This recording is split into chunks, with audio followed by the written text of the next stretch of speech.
the importance of community banks is they are, as they are called, they're in the community, led by members of the community.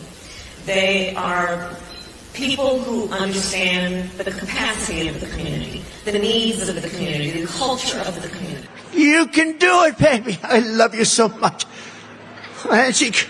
And it's bad news. Bad things are happening. Mom, I'm sorry. Mom, I didn't do it. Under the previous order, the Senate stands adjourned until 3 p.m. on Monday. Bang, gavel. Hey, episode 19 of the 38th Parallel. Very happy to be here, and hope you're happy to join us as we make fun of whatever the hell we just watched. I mean, Jesus Christ, John Fetterman saying bang gavel. What an embarrassing thing to do. And then Kamala Harris being all about the community. To say community so many times, who cares? And then Donald Trump, I don't know what the fuck that was. Probably jerking off a couple people, I'm thinking. Anyway, enough of that. I am the Hoppitarian, and with me, as always, is the man who is a huge fan of John Fetterman. I mean, I know it's surprising, but he's a huge fan of John Fetterman and a huge fan of the new Star Wars. It's Adam? It's Alan. You might as well just end the stream and start over completely. The stream's over. Oh my god! Clearly making up the intro off the top of your head. Foul it completely, and then don't even say the name right. How do you know I was making that all up? I'm giving you the benefit of the doubt that you're making it. If you've written it down, it's even worse. Are you admitting that you were actually reading that off a card and it was even worse? Yeah, I'm the cue card guy over there. It's like, come on, man. Switch the cards. Let's go. Jeez. I tell you what, we do need a cue card guy, because I've played around with a lot of like what's a good way of having, because the thing is that Biden and Stroke Boy aside, it's really not that hard to read off of a teleprompter and make it look convincing. My problem is how do you read off a teleprompter with the camera this close on your face and it not doing this, like people can still see your reading is my point, Right. Yeah. You have to make it look like it is actually coming off the top of your head, but it's really not. So because that's the difference between a teleprompter and cue cards. A teleprompter is here's just the text word for word, just read it. A cue card is you're supposed to kind of have already rehearsed the stuff, kind of like you've memorized a speech. The cue cards is just sort of kind of like to jog your memory. Like, oh, remember that black joke? So it'll just be black joke, and then you're like, oh yeah, the black joke. But it's not literally the black joke word for word, because if you're just reading it, then it's more obvious. My problem is I don't have cue cards and I also don't rehearse. Well, there you go. So, I mean, who's got time for that? Like, y'all don't pay us enough to. Yeah. And you have a life. Here. You have a life outside of the show. It's not just, oh, I do the show and man, I'm making thousands of dollars a week. Whew. Yeah. Okay. So first of all, if I was doing the show and making thousands of dollars a week, then I would put more time and energy in the show. But I hate to admit, I'm in fact not making thousands plural dollars per week doing the show. Sadly, I know it's a shocker. I know there's a lot of people out there that are like, oh man, that podcast money must be pretty sweet. You're not one of the lucky ones.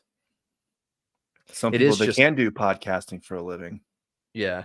And it is totally just luck, because my show's a million times better than like everybody else's. But yeah, well, I mean, obviously, Jesus Christ. I mean, I know that you've been putting more and more effort into like, okay, we got these there's like these little clips that are sort of like foreshadowing, of what's coming up on tonight's show. But then we jack around for 45 minutes, and then it's like, well, where can people go to follow you? And we do a lightning round of the topics that I had as a list. Oh yeah, let's just go through these real quick. Mm-hmm. Say a sentence or two, and then move on. Yeah. By the way, that was probably the clearest I've heard Fetterman sound. Yeah. Like ever, pretty much, in his Yeah. recent public life. I mean, that sounded pretty normal to me. I mean, he was just reading off a paper, obviously, because he accidentally read the wrong part. But Yeah. he was reading off of teleprompters and stuff before, and he couldn't even get through it. Now that sounded. I mean, I'm being genuine. That actually didn't sound that bad. Yeah. I And mean, then I'm sorry. Go ahead. I was just gonna say, I don't know. Can your brain heal? Is that a thing? Well, didn't he and his wife? I mean, I don't know. Didn't he and his wife get in a car crash recently, or was that a fake thing on Twitter? Like 50% of things on Twitter are possibly real or not. I don't know. Is that a real thing? Dream I that have up. no idea. Dream I have that no up. idea. I have no idea. I'm surprised his wife is still around, because I think she was really just on board for him to die so that she could just become an insta congressman. And then when he lived, she's probably like, ugh, great. Well, speaking of someone else who's on board of someone's whatever, the life that they're in.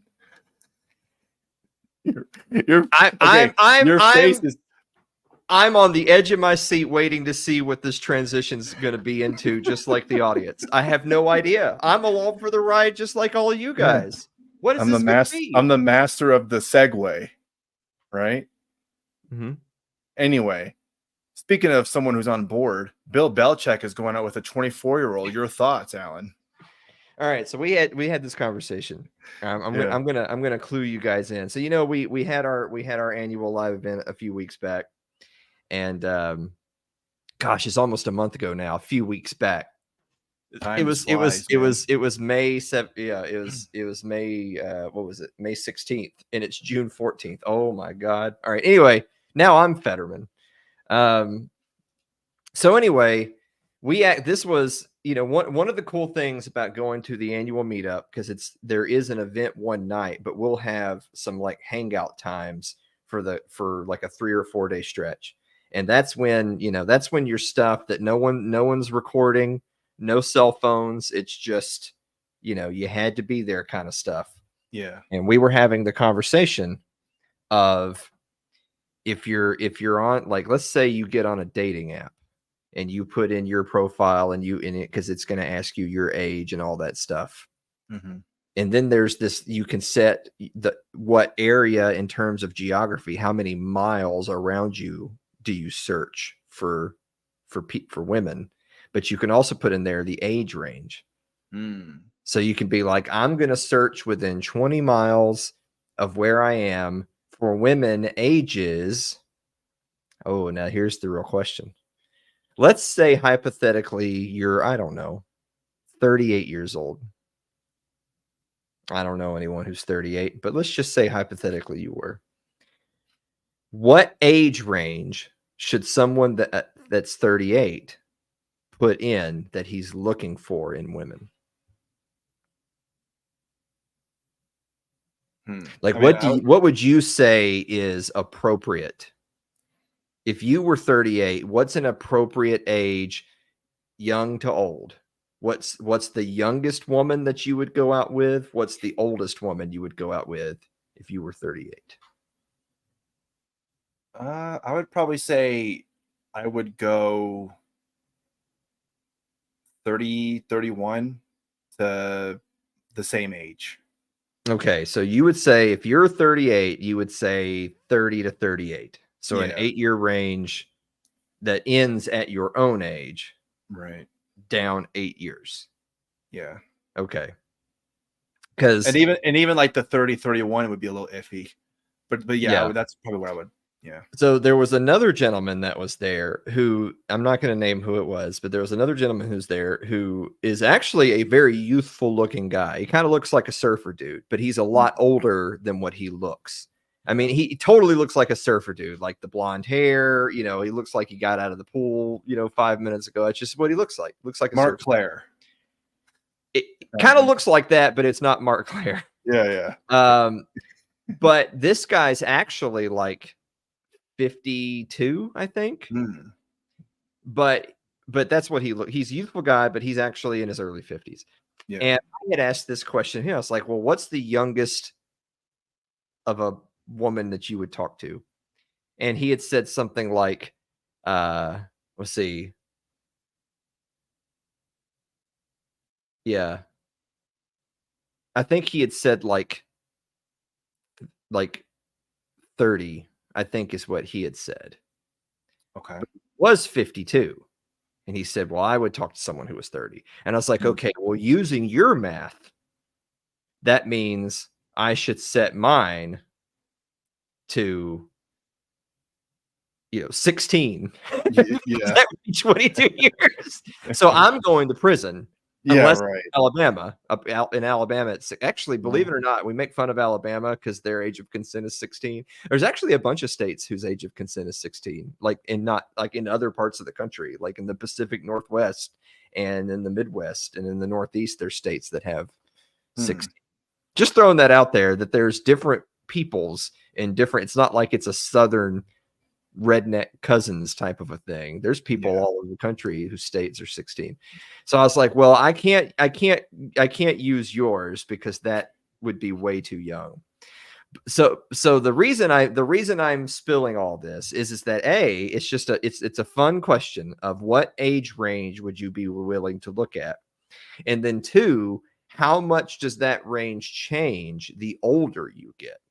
Because on the one hand, it's like, well, the older I get, the more I talk to like early 20 somethings, and I'm like, Jesus Christ, you're a child. Yeah. On the other hand, the older you get, like in this guy's case, if you're in your early 50s, then a woman who is 31 is that many more years from you. But I mean, she's in her 30s, for God's sakes. She's not a kid, Right. So you said 30 to 38 for a 38-year-old. I'm not going to say what I have mine set to. I will say it's a wider range than that. But I do have, in our group, we call it the Dalton line. The Dalton line is that, okay, they have to be this age and up. If they're this age and up, then they're acceptable to look at. If they're below that age, then they're too retarded. They can't. Yeah. They're still learning their letters and their numbers. Too young. Can't talk to them. He is talking to a chick that's like 24. Yeah. Now, I'm not going to lie and say I didn't talk to a chick that was around that age. But Bill Belichick is like 30 years older than me. So there's a big difference there. Okay, I mean, like I'm not single, so I don't know that mindset. But I guess in his mind, he's thinking, well, I was married and it didn't work out. And then I was with this one lady and that didn't work out. So I'm like, screw it. I don't remember how both figuratively and literally. So he had a really long time girlfriend that apparently he didn't marry. And I don't remember how old she was, but I think she was closer in age to him. Right. But I don't know. I can't tell you off the top of my head how old she was. She's a I mean, it was described as like she's a former cheerleader. So he's probably thinking, shit, I'm 74 or I'm 70, whatever. I don't have that much time left on this world. Shit. Yeah. How old is he? 70 something. I don't know the top of my head. He's 72. 72. There you go. So he's 20 years older than the guy at our get together that I was using as a hypothetical. He's 20 years older than that. But he's a multi Super Bowl champion. Oh no, I'm sure she's just with him for his wit. Yeah, humor. Right. Yeah. It wouldn't be for not for his old disgusting anyway. Yeah. So yeah. So So we had set the Dalton line at 25. So they have to be above 25. If they're below 25, they have to be really hot. Yeah. There has to be something to offset. But we had set the Dalton, like my dad. So my dad is 12 years older than my mom. Now, granted, he's 75 now, because she's 63. Yeah. but he's 12. So when they got married, she was like 22 and he was 34. Hmm. And it's, of course, it's always more acceptable for the man to be older than the woman. I mean, women like older men. Men like younger women. Yeah. The opposite doesn't work, because in a traditional like male, provider scenario, it would be like, so the younger man who's less well established trying to provide for the older woman, it just doesn't really work. Like, Yeah. she would want an even older man who has already made his career and, Right. done all those things. So, which is going to be it's be really sad news for the chick that swipes on me, because she thinks I'm older. That means I've got my career and stuff. Boy, won't she be surprised. Hey, I do this thing. You want to check it out? Yeah, I'm a niche internet micro celebrity. This post got 4 likes. It's doing some numbers. Yeah. Man, you're famous now.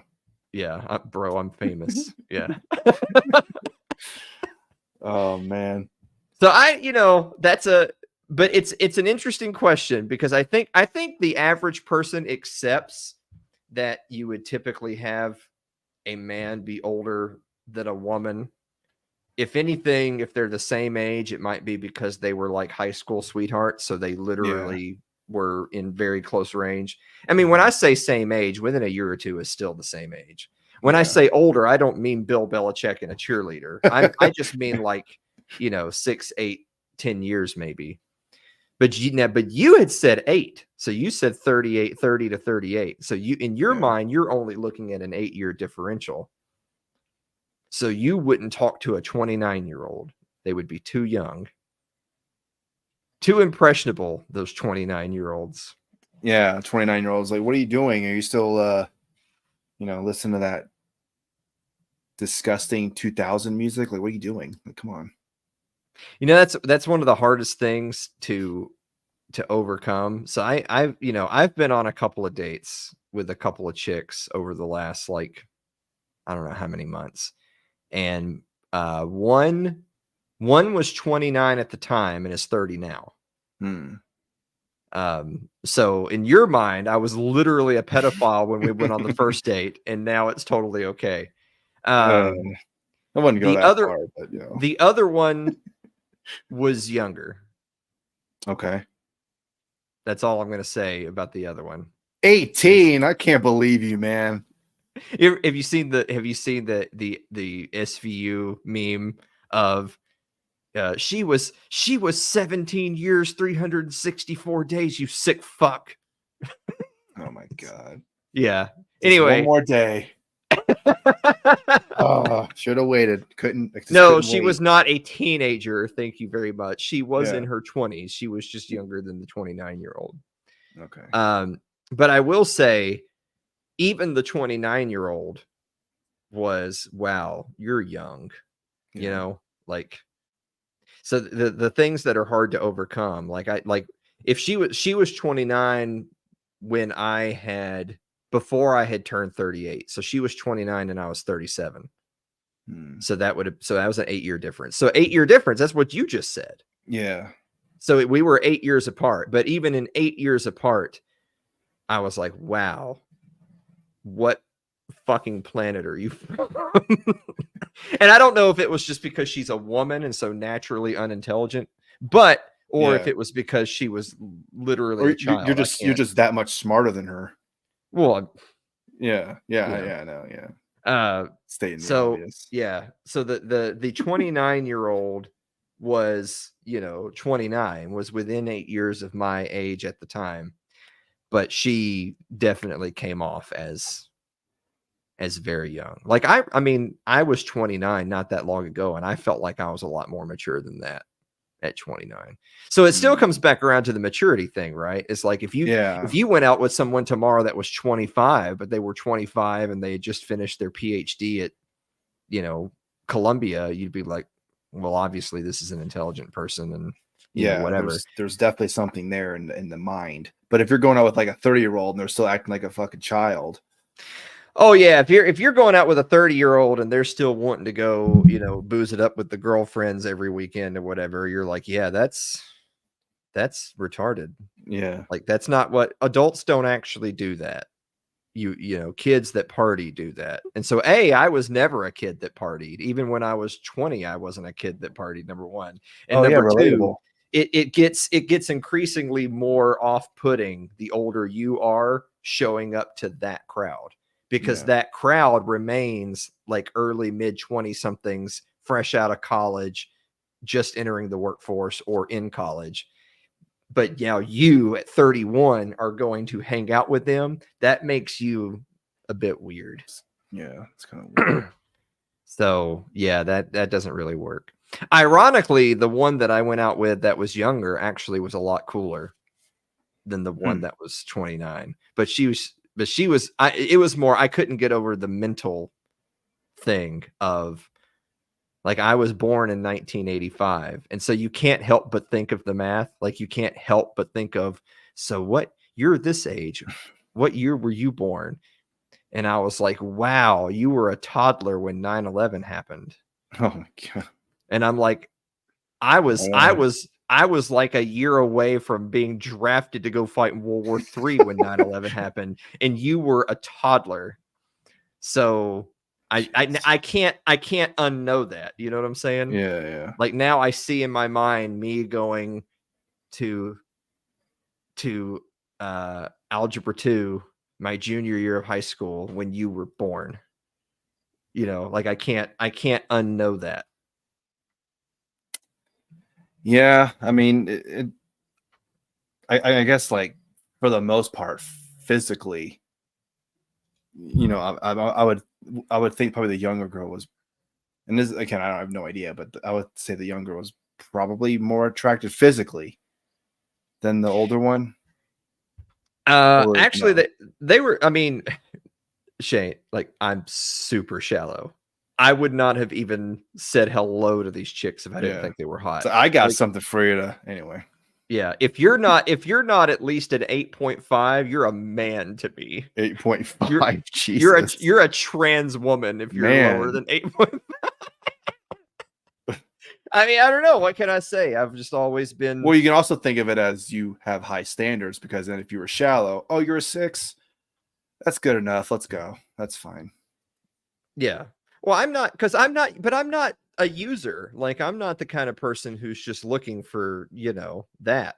Right. Like, I'm trying to meet someone. I'm not, Yeah. I got that out of my system a long time ago. I'm not that kind of guy. Yeah. I mean, so I'm not, so I'm looking for someone that I'm completely content with. Cause even if they are an 8.5 or above, I'm still going to talk to them. And if they, I mean, literally right out of the gate, if it's clear that they, like they got some broken English going on, if they've been Fettermaned at an early age, Right. then I'm out of there. Sorry. So the 29-year-old was pretty hot, but she came off as kind of retarded. Now, by the way, to bring this back around to the Bill Belichick thing, if I were Bill Belichick, I wouldn't give a fuck. Like, you reach a point where, because, like, let's be honest, if he's 72 and he's going out on a date with this 24-year-old competitive cheerleader, he's not looking for a life partner. How much more life is there going to be? Right. Yeah, that's he's what I was not saying looking before. for a life. He's looking to enjoy his time that he has left. He's not looking like, I'm looking for a life partner that I'm going to spend decades with. He's not going to spend decades with any human being unless it's in the afterlife. So, I mean, I'm thinking the cheerleader probably doesn't want to go to the afterlife anytime soon. No, yeah, they're not. They're going to be buried together, like the Egyptians. Yeah, they're just going to let's go 6 feet under together. Come on. Yeah, they're just going to embalm her after he dies, which will be like 5 years from now. She'll be forever splits, because she used to be a cheerleader, so she'll be doing a split up in the air or something. What kind of Egyptian history class did you go to? Jesus Christ. I don't know. Well, the most important question that I wanted to ask you about these girls is, what race were they? Oh, okay. Okay. Okay. What were you thinking I was going to say? Okay, dude. Oh, is that what we're doing tonight? Yeah. All right. So Like, did that even cross your mind when you were kind of looking at these girls? Like, oh, she's a okay. Oh, she's a this. When I was younger, okay, so when we were younger, because I know it's Pride Month at all. When we were younger, if you said to somebody that you were trying to taste the rainbow, that didn't mean anything gay. That meant you were Yeah. trying to get with women of different ethnicities. That was the Yeah. rainbow. The rainbow was Yeah. different ethnicities. Yeah. All right. Okay. So anyway, when I not was listening, it's younger, and I had notched like 3 or 4 different ones, all of a She's sudden it's looking like, at me well, like she's yeah, looking at the, anyway. yeah, you're in trouble. You brought this on yourself. Yeah. All right. Yeah. Anyway, you see, this is why you have to just let me say all the terrible things, so that way you could say, Yeah. sorry, I just lost control of the show. It wasn't me. It was Alan's Alan fault. the whole time. So anyway, once I had checked off like 3 or 4 boxes at a relatively young age, then it got to where I was like, well, at this point, I might as well keep going to see how many different ones, Mhm. Compare and contrast. Yeah, well, exactly. Well, you have to have a larger sample size. Uh, Okay, so all right, so first of all, full disclosure, yes, my first girlfriend was a white woman, so I'm not totally prejudiced against white women. Thank you very much. As boring as they are. But then of course there's been a black woman. Indian, obviously. I drive women crazy, by the way, but literally, not metaphorically. yeah. There was an Asian, but I'm going to be honest with you, I don't know what Asian she was. I mean, they all kind of look the same, so I don't blame you. Yeah, right. Well, okay, in hindsight, that's information. Like if you're trying to catalog these things, you need to know that, because that's too big of a category. Yeah. So I've checked that box, but I've only checked the master file. I haven't gone into the subdirectories. I have no idea. Yeah. So the 2 chicks that I went out with most recently, one was like 3/4 white and 1/4 like Persian. Okay. Maybe less than a quarter Persian, but she was I don't know. I wasn't really listening to her when she talked. And the other one actually was white. She was actually white. There you go. Yeah. Yeah. So Jay Forte says, does Afghani and Cambodian both count as Asian? Well, I mean, if you didn't do your due diligence and make the proper notes, then you have no way. I mean, I'm positive she wasn't Afghani. She didn't like try to bomb your car or something? No. Okay. But I don't think she was Cambodian either. I don't know. If I said to you, okay, this is an interesting sub question.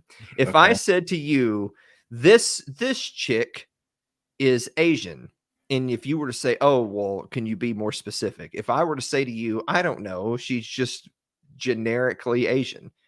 If you had to guess, which one would you say? Would you just say Chinese because there's a whole lot of Chinese people? I would probably say Chinese, yeah. Just probability wise. Okay, so what Asians do have the very, let's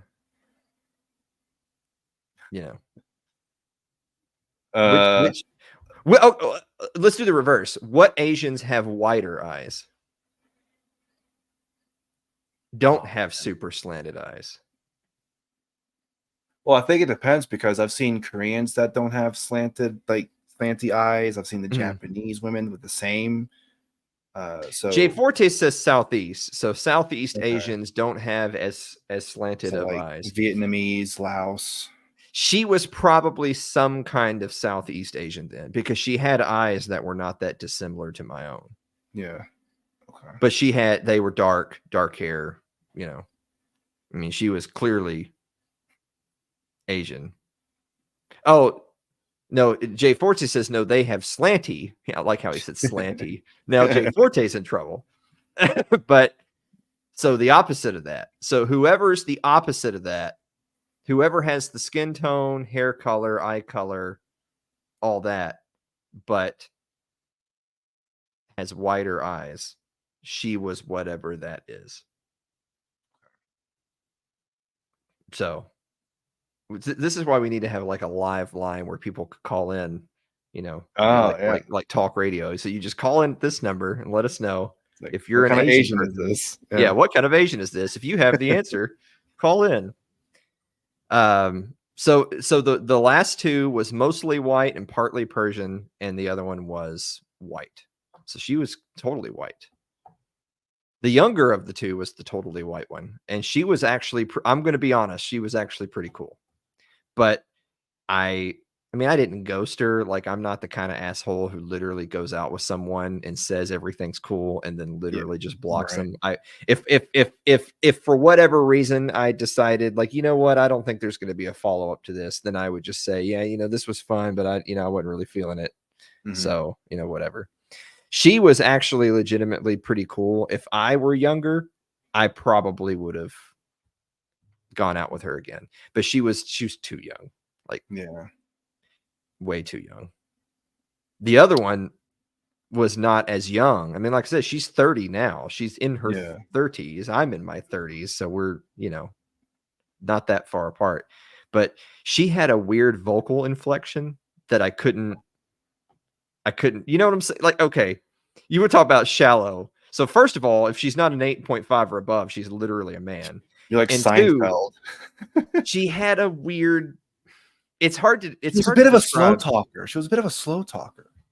Do you know that kind of voice that like have you ever known any people, had any friends or family that were like, say for instance, like preschool or elementary school teachers, where they have their normal talking voice, but then they have their like talking to little kids voice? Where it's like a higher pitch and it's higher pitch and it's like you're it's like over the top, positive, encouraging. Like if I were talking that way to you, it'd be like, oh yeah, Shane, yeah, oh that, yeah, so good, yeah, that's great. Like, well, like she's petting you on the head or something. Like, yeah, she had that kind of vocal inflection, and I literally left there thinking, I can't see you anymore because I'm gonna punch you in the face.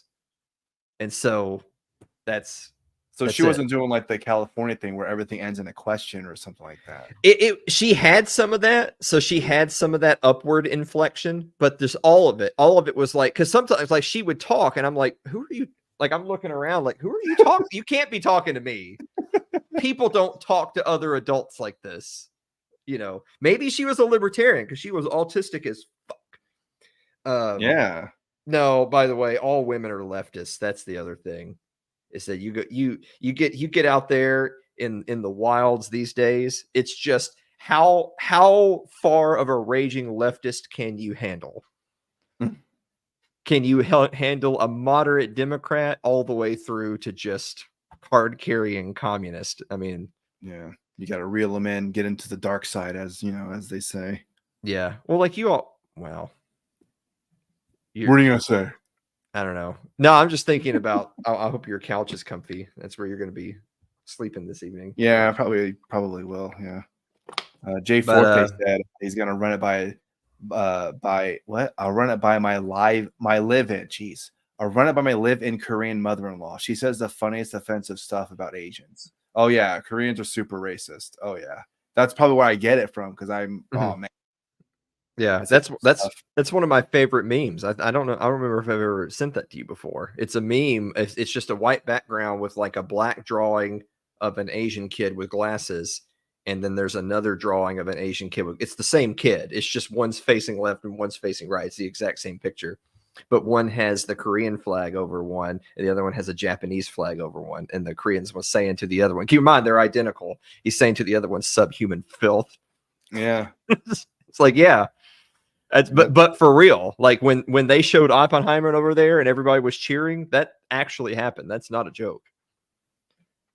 Well, I saw some tweet about like that Godzilla movie, the new one. I think it's like Godzilla -1. I haven't seen it yet, but some South Koreans were were complaining that it was pro kamikaze or whatever. I'm just like, geez, you really interpreted this kind of random. I mean, I don't know. I have no idea, but I mean, don't get me wrong. I understand that historically there's Japan did a lot of terrible shit in the Korean Peninsula. Like, I get that, but it's like, but modern audiences that are many decades removed from being alive, like their parents weren't even alive.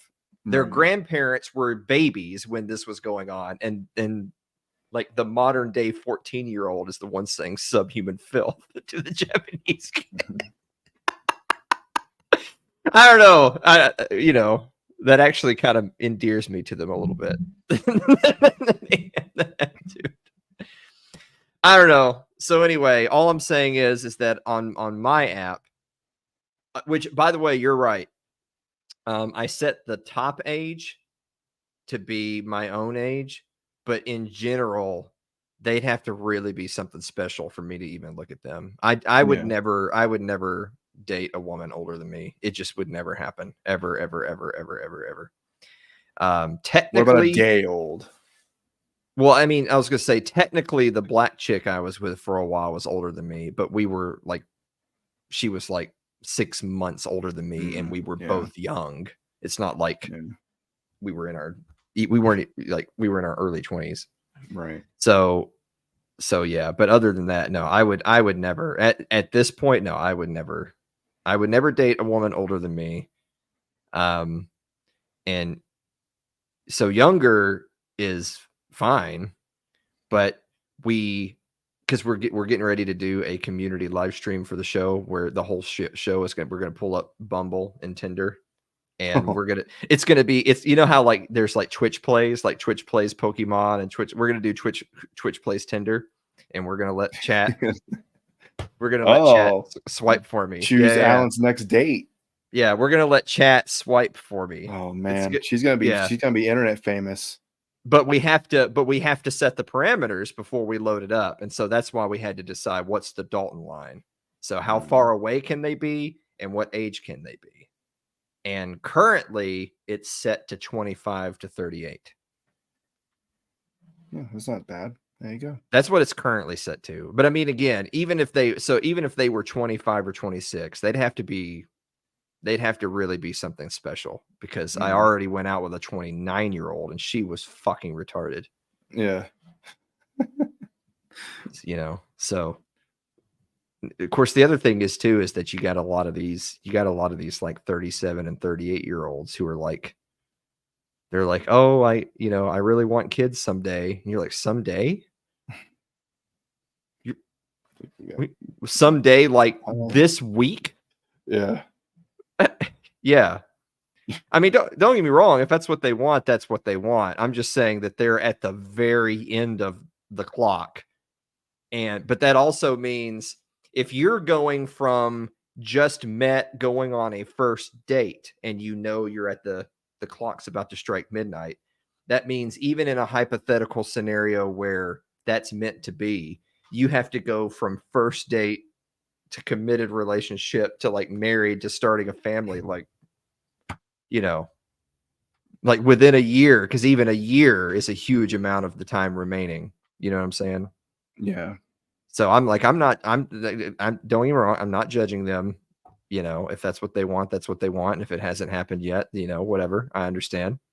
But I'm just saying that means whoever you do meet, like, you guys have to be flying through all the check marks like ASAP. Well, you mentioned something about her possibly being a libertarian, and she wasn't. She was a raging leftist. They're all raging leftists, dude. Yeah. All but it was kind of me joking around, because the title of this episode is Autistic Pride Day, because I don't know if you know this, but on June 18th, it is actually Autistic Pride Day, where you get to celebrate autism. And so autism and libertarianism kind of go hand in hand. The 18th? The 18th. Yes. Oh, that's the day before next week's It's Too Late. Yeah, there you go. Yeah. Mm-hmm. So, and another reason too that I thought this would be perfect when I learned this is that so I don't know how true it is. So again, I don't know how 100% it is, but allegedly Donald Trump is proposing, or he would like talk about, or have some kind of meeting or whatever about, hey, maybe we should eliminate the income tax and replace it with tariffs. And some people are saying, I mean, in a perfect world, I guess you could say, I don't want either one. I don't want any of those or whatever. Mm-hmm. But I mean, you'd probably much rather not have the income tax than some tariffs on goods or whatever, right? I mean, that'd probably be like, okay, like if you did a poll, which one would you rather have? Would you rather have an income tax or tariffs? I mean, the easy answer would be tariffs, right? Because you don't like, okay. it's not directly affecting you. I mean, I don't know. I'm not an economist. What do I know? Yeah. Well, okay. So because that's the thing, is that the thing is, because obviously because he's not just saying tariffs, because we have tariffs now. We shouldn't, but we do. He's saying eliminate the income tax and then try to he's going to increase tariffs significantly to make up the revenue. So far be it for me to white knight for the autistic libertarians on this one. But it is true that obviously I would rather have neither. It's also true that if they're wanting to make up the difference in revenue with tariffs, then they're also implicitly saying, well, we don't plan to actually cut any spending. we still need to make all that money and more. However, the other side of this coin is, and it is also true that higher tariffs would be bad. Those costs are going to trickle down to the consumers, and there's no way for us to know just how bad those costs would get. We know they're going to be higher. Maybe maybe the trade would turn out to be bad. We don't know. With that said, let's look at it from the other perspective. From a economic perspective, so first of all, we already live in a world where it is a minority of the people are taxpayers, and the majority are now tax consumers. I think that happened just in the last 4 or 5 years, that we officially now have like 50.1% of people are net feeders. They get money, and 49.9% of people are the ones who pay in for those people. That's not good. And so obviously the people who are footing the bill would love to see their taxes go away. Of course. Yeah. And vice versa. If you're a fucking welfare whore, you don't give a shit when you're like, what's a tax? You don't know. Now those people, because, and again, far be it for me to be a white knight, but the people at the bottom of the economic ladder who currently are not huge taxpayers to begin with, they would be hurt by higher tariffs, because they're going to have to pay higher prices at the pump and in the grocery stores and at the retail stores and everything else. So their cost of living would go up, while the elimination of taxes would only register as a blip, because they're net tax feeders. So that sucks. That sucks for them. However, the people I obviously have more kinship with and sympathy with are the ones who are actually having to pay the fucking taxes now for them and everyone else. And obviously having their taxes eliminated is great. Now, from a political standpoint, so first of all, this isn't going to happen, by the way. Trump says lots of dumb shit. It's not going to happen. Yeah. He can't. He wouldn't be able to get it through. His own party would stop him, because Republicans love taxes too. Fuck them. They're all liars. So so all of this is academic. But let's just say hypothetically, he totally meant it, and he had the political will to get it done. From a political standpoint, it would be an initial big win. And what I would say to the hardcore principled ANCAP out there that says, well, I'm against neither, so I wouldn't support this, because it would just wind up being a situation where, we're giving up on our principles, and we're allowing ourselves to be talked into, higher tariffs, when we know that tariffs are bad and they're also just a tax. It's like, okay, I get it. things don't happen overnight politically. Things always are a process. Right. So if you were able to eliminate the federal income tax today, even knowing that tariffs would go up and that down the road prices would go up, and that is bad, but that's a problem we could face down the road. We could eliminate, if you're, again, the offer on the table is get rid of federal income tax, replace it with higher tariffs. If we did that today, then we could spend the next legislative session trying to fight the tariffs. It's like, well, we got rid of the income tax. Let's pat ourselves on the back. We did something good. We got rid of the income tax. Now let's work on fighting those tariffs and get rid of them.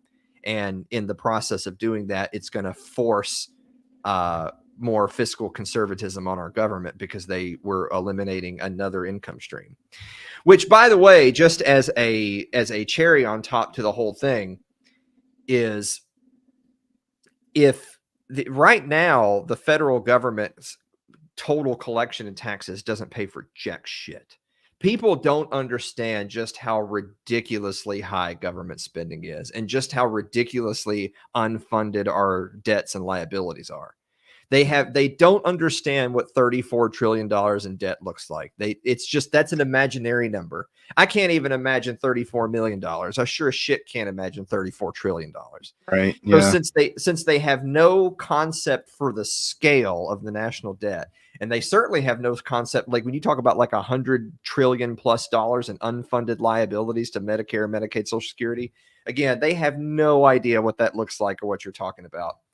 We're quickly reaching the point very shortly where like our entire income and taxes, like that just goes to service the current debt. Everything we take in just pays the interest payments on the debt. And so all of the rest of the spending is just more inflation and more borrowing and more printing. So since the situation is absolutely that dire and people can't even begin to comprehend how dire the economic situation is, what I say is let's take the win. Let's get rid of the income tax because that will stimulate the economy to a certain extent. Like on the one hand, the higher tariffs will be bad because costs will go up.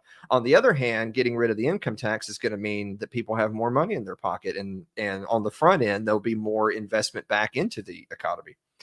But again, it's not just a one and done. Do that today, and then tomorrow we'll start to work on getting rid of the tariffs.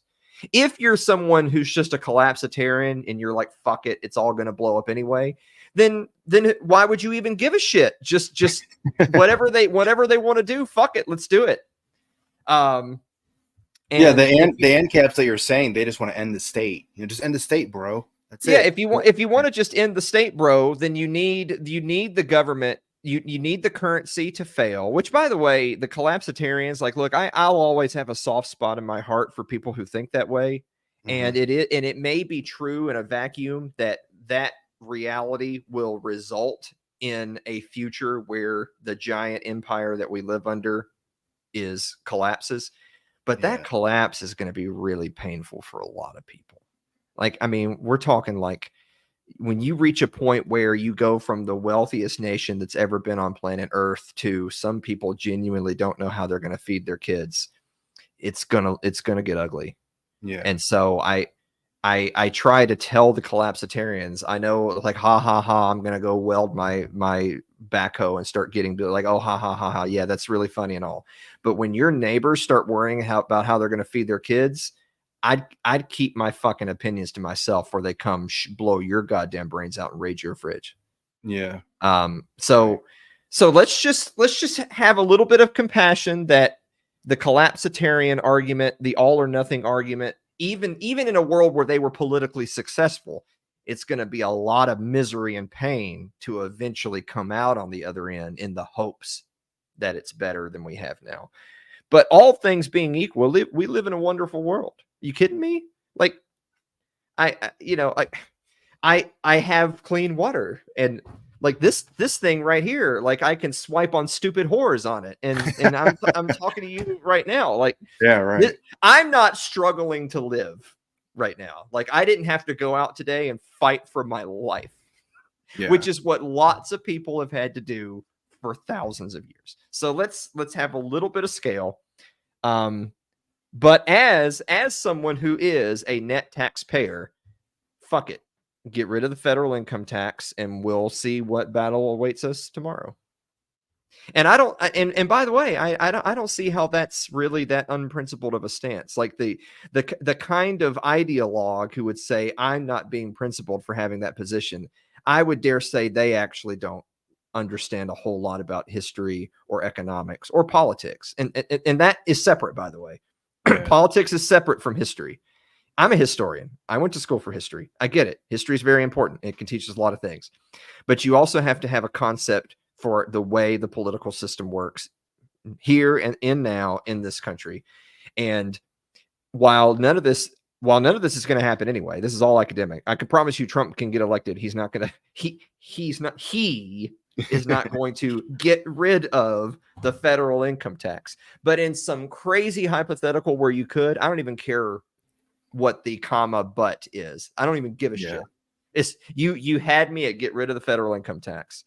Because they, by the way, the ANCAP retard also wants to get rid of the income tax. He just also wants to get rid of other things too. That's fine. Let's take a win where we can get it, and let's fight the next battle tomorrow. Don't don't cut off the nose to spite the face. Yeah. The ANCAP that you're describing, they want to get rid of everything all at once. And then, but like you were saying, it won't happen. It doesn't. But like you're saying, it's going to take. It's like baby steps, But they don't want to take baby steps. They just want to go right at the finish line. They just want to cross that finish line, and that's it. It's almost like they don't want to do any of the work. They just want to complain about how this and that and the other thing. But then when there's like hypothetical question comes up. Oh, he wants to get rid of the income tax. Oh, okay. But then tariffs. How about let's not do anything? How about that? Yeah. Well, I mean, that's the thing is that, so again, it is not politically feasible to get rid of everything all at once. Even if Ron Paul got elected, guess what? That wouldn't happen. Yeah. Even if Ron Paul got elected and he even sold himself out to be as tyrannical of an executive that he could ever dream of being, signing hundreds and hundreds of executive orders, it still wouldn't get rid of everything overnight. That just wouldn't happen. So A, it would be very painful if you did. B, it would never happen. So I'm saying even in a hypothetical where the ANCAPs get the world they want, that's not how they would get it. Yeah. If you've spent generations digging a hole, you're not going to get out in a day or a week or a month or a year or a presidency or an administration or even a decade. Maybe it's going to take a long time. I'm not saying that it can't be done, but I'm not hopeful that it can be done. But I'm not necessarily saying it can't be done. But in a scenario where it is done and we do live freer lives, you and I in our old ages live in a country that will be better for your kids than they were for you. In a scenario where that happens, it won't happen like in January. It's not gonna, like, if assuming Trump gets elected, which by the way, people who assume that they're setting themselves up. Don't ever do that. There's still plenty of time between now and then. But even if Trump gets elected and he takes office, it's not going to be by March of next year all of these wondrous things have come to happen. Even in a scenario where he actually genuinely wants to keep all of his campaign promises, it's not going to happen like that. It just wouldn't. Even if he were Ron Paul, it wouldn't happen like that. So I don't know. It's not to parrot Dave Smith or anything, but there are people out there that are allergic to success. Yeah. So, I mean, what's the last president that you can remember in your lifetime that even breathed the thought into the air of, hey guys, I wonder what it would be like if we got rid of the income tax? Who even brought it up? Of course, Ron Paul brought it up, but he never sniffed the White House either. I'm talking about people who actually got in the White House. None. They wouldn't even bring it up as a funny academic exercise because it would just create a political firestorm. So the fact that he would even mention it is interesting. I'm on board. Fuck it. Let's get rid of the income tax. I don't even give a shit what happens after that. Well, speaking of getting rid of something, so real quick, we'll end it with this little clip here. But let's see if I can. So the LA City Council, the LA City Council members have removed no U-turn traffic signs in a gay neighborhood. They say the signs were homophobic. No, this is not satire. This is from @EndWokeness.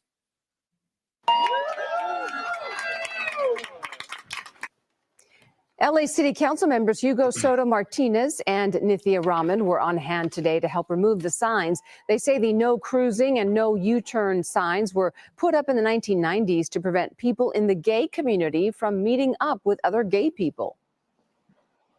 I was also surprised that these these U-turn signs were still up. And at first, they seem a little, oh, okay, it's just a no U-turn sign. But when maybe a girl is his name used. Yeah, maybe a girl. I mean, if that's not like how could you not see that and go, are we like, is this a fantasy land that we're living in? Like, what? I never knew until I saw this headline that all we had to do to get rid of these degenerate pedophiles is put no U-turn signs up in our neighborhoods.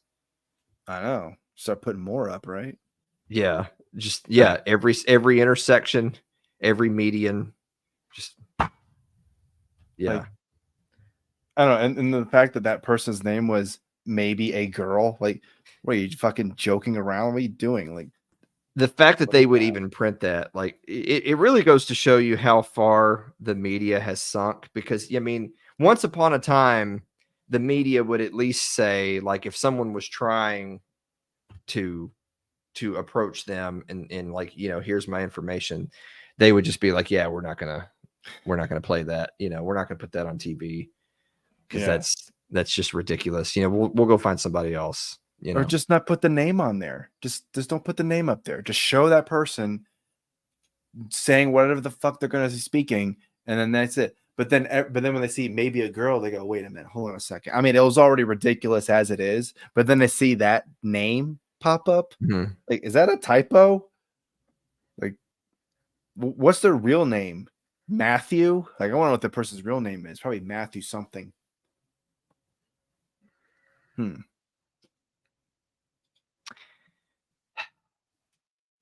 California, man, especially LA City Council. Oof. Well, that for every episode of It's Too Late for the rest of June, starting this past week, we're doing it's our Ode to Pride Month episodes, where each episode is going to have a monologue based around Pride Month, and then we're going to have a guest on to talk about a topic that we think is really gay. And so we've got two more episodes for this month of topics we think are really gay. The one at the end of the month, I'm not going to tell you who it is, but they're going to be coming on to talk about a very, very spicy topic for Pride Month. Oh, yeah. It's going to be one of those, you better clip it because it may not be on YouTube. Type of situations. You're going to be saying some derogatory stuff. I mean, I'm just the humble host of the program, bringing someone on and letting them share their expertise. But it will be related to parents' rights. Oh, and I get it. Yeah, that's all. Yeah, okay, there you go. Yeah, I get it. Nothing else to say. Well, speaking of gay, I know I said that was the last thing, but this is also related to gayness. Okay. So everyone's been, I don't want to like harp on this because I haven't seen it. I probably never will. But me neither. The Acolyte, the latest Star Wars installment, is the gayest because that's what we needed. We needed the gayest Star Wars ever.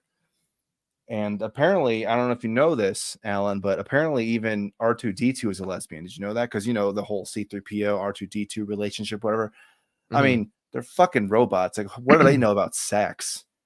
But anyway, this was an interview that the creator of that show, and I think one of the actresses playing in the show. Yeah. This is, I would say, arguably the gayest Star Wars, I think, by a considerable margin. And are you excited about that? Are you Not the bracing gayest yourself? Star Wars. Not the It's pretty gay, let's be honest. Leslie, how do you feel? Am I gay? Yes. Well, no, I know Yeah. you are gay, but I'm asking, are you excited about putting this, this is going to be a talking point.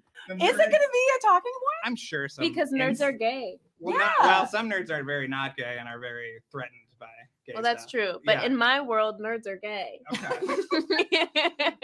Was this the fun elements of? No, I don't think so. And yet people have told me that it's the gayest Star Wars, and I frankly You're offended? into it. No. I think that Star Wars is so gay already. Okay. I mean, have you seen the fits? We'd be like, look how gay this is, and then send each other a reference photo. And are you telling me with a straight face that C-3PO is straight? They're a couple. That's what I think. But this is more outward. I think it's canon that R2D2 is a lesbian. Oh, Ooh. interesting. Yeah. Huh. Ask Filoni. Okay. Ask for Can you one. imagine? Yeah, talk to Filoni. All right.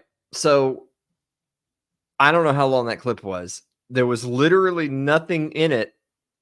This is something really important to take away. There's nothing in it about Star Wars. There was no Star Wars in that whole thing, which kind of really says a lot about the direction they're going, is that there was no Star Wars in it.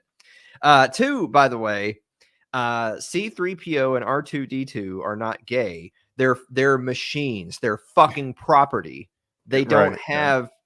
Your toaster is not male or female or non-binary. It's not anything. It's you put bread in machine. a toaster. You insert the bread into the little slit, and then. Okay, dude. All right. So don't ever say that phrase ever again. I see every time. I could see your face, and I can tell that the gears are turning in your head. And then I see you look over for some weird reason, as if there's someone else sitting in the room with you, because you look over to decide, is this going to be the one? Is this the one that pushes us over the edge? Yeah. No, my God, no, they're literally machines. No, your toaster isn't a gender.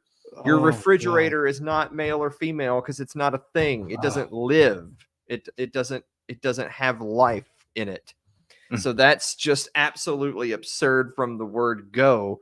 But they wouldn't know one way or the other because they don't know anything about Star Wars. They didn't display any knowledge about Star Wars. They don't know anything about Star Wars. They went out and got a bunch of degenerate pedophiles who don't like Star Wars and don't know anything about Star Wars and said, hey, here's $200 million. See what you can come up with. Don't you wish somebody would come to us and be like, I wonder what the 38th parallel would look like if we gave these guys a couple $100 million. I know. Because I'm sure we better could watch out. Yeah, I'm sure we could go out and find a crew and put on a show. Yeah. Jesus. That sounds like a good idea. Anyone got $2 million lying around? Let's go. Yeah, if you've got $200 million. 200, yeah. Yeah, 200 million. You hook us up. Well, 2 million would be cool too. Well, yeah, if it was only $2 million, then I'm sure we could figure out a way to scrape by to do 200 it. grand. 200 grand. Hey, we can do something with that. Yeah. Put some graphics on there. But apparently, remember that the showrunner was Harvey Weinstein's assistant that used to feed actresses to him. Yeah. Well, that's not surprising. I mean, come on. Yeah. We're all supposed to just look the other way, as if they didn't know, as if they didn't know the whole time the kind of shit that was going on. They would openly joke about it at these award shows. They like point at Harvey and be like, "Hey, the thing, yeah, I know that, yeah. You used to put your dick in Gwyneth Paltrow, And so I haven't seen the show, and I'm not going to see the show. But here's the thing, because you and I talked about this really briefly earlier today, is that I actually find all the rage bait clickers who are making their videos about how Star Wars is dead now. I actually find them even more cringe than the degenerate pedophiles, because How dare you? Star Wars has been dead. Yeah. Star Wars did not die with episode 3 of The Acolyte in the second week of June in 2024. Star Wars has been dead for decades. Decades is how long. What do you mean it's dead? They're still making Star Wars content, so clearly it's still alive. Star Wars has been dead for decades. It didn't die this week. Didn't even die with what are these other shitty shows that they've made? It didn't even die with Disney. It just, they just started parading the corpse around. You know, they're just burning it in effigy at this point, but it's dead. It doesn't exist. Yeah, there was a little bit of life with the Mandalorian. Like, oh, Mandalorian, not bad or whatever. But you know, yeah, but you know, at the end of the day, I guess what I would say to people is you got to move on. Like, yeah, you got to move on. There's no, so you're going to wait until they make The Acolyte season 2, and then they're going to do something even more abhorrent, and then you're all going to be out there rushing out your hot takes on it. Oh, You guys are pathetic. You guys are cringe. Stop it. Move on. Imagine if all of the influence peddlers would quit following Disney Star Wars for 5 fucking minutes and like highlight good things. Like, go out into the indie market and say, "Oh, check out this guy. This guy's not Star Wars because Star Wars is dead, and he went and made his own thing. Check this out, guys. I kind of like this." Or and if it's a bit jank or whatever, be like, "Well, I'm sorry, he didn't have $200 million to crap out some LGBTQ shit. So how about you guys help fund his operation so he could make something a little bit more impressive, because he's got some cool ideas, he's got some talent." But they don't do that. And frankly, they don't do it because it doesn't sell. I know it. They don't do it because it doesn't sell, because rage bait, that's what sells. But I'm over it. I've been over it. I've been over it for years. I've had the same opinion even with my own show. My own show had political rage bait on it. And then after 90 episodes, I was like, this is gay. I'm done with this. There's like 15 different topics you can cover. After that, it's just recycling the same topics and just updating the name and the date on the form. I'm done with that. I'm over it. So it's time for us to have fun, go out and find some things, you know, spread our wings a little bit, highlight some good things in the world, share some laughs. You know, God forbid we have fun doing it. I'm totally over it. Like, I mean, you know, like you think of people like Nerdrotic or the Critical Drinker or Mauler or some of these people that in that little community. It's like they're all the biggest fucking cringe artists there ever were. I'm sorry. You know, whatever. It's all of their content is just, look what Star Wars did. Like, no, shut the fuck up. Fine. Like, it's a big world out there. Speaking of highlighting some good stuff, where can they find It's Too Late with Alan Mosley? I don't know. We're going out of business next week. It's over. No, check it out before it goes out. We're finishing our Pride Month Spectacular the next 2 Wednesdays. New episodes Wednesday nights at 9:00 Eastern Time on YouTube, Twitter, X, Twitch, whatever. Just go to Alan Mosley TV, ALANMOSLEY TV. We're also on all the podcast platforms. If you'd rather binge listen to the show, just It's Too Late with Alan Mosley TV, Spotify, Apple, you know, whatever. We're on all the usual places. I have been uploading to Rumble recently on the event that our next couple of episodes get us yoinked. That it is in more places. We've actually been getting a lot of traffic on Twitter and on Twitch, actually. Nice. So that's cool, you know. Yeah. We don't stream games on Twitch, and yet I have more subscribers on Twitch than I have like on YouTube. So yeah, whatever. I mean, people are really into those emotes and all that bullshit. Yeah. By the way, one of my emotes is this thing. Hold on. Wait, I don't even know if it should have come across the screen. I don't know why it didn't. Maybe it's because I'm not. Oh, it's because my thing's not set up.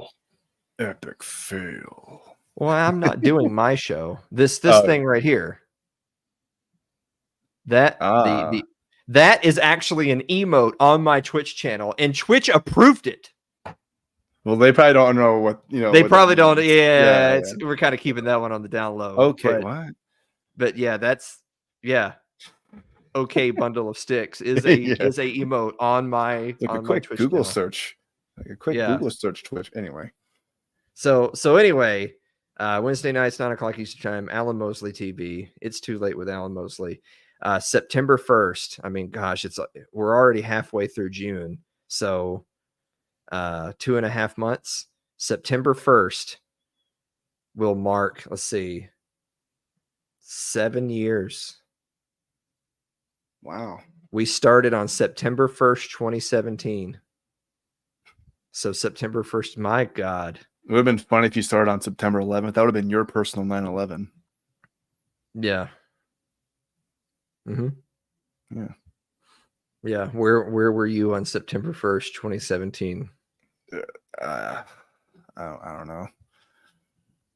I mean, because I was at my buddy Blake's studio saying to him, "You sure you want to do this, man? Because you're probably going to have to close your business after this." Ironically, he did, but not. I don't think just because of me. It was all your fault. I don't think it had anything to do with me, but just saying, this is a bit prophetic. All right. Well, thanks, Alan, again for doing this, and thanks to everyone for watching and listening. Hopefully, I won't screw up as much as but last time. We'll see. But this did go better than the last episode because, my God, that last episode was terrible. But this episode was pretty good. I give it a solid 7 out of 10.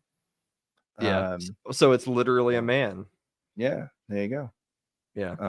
But that wasn't. But it wasn't good enough for you because you only go after 8.5s and above. So. Yeah. Have some self-respect. Yeah. Bye, everybody.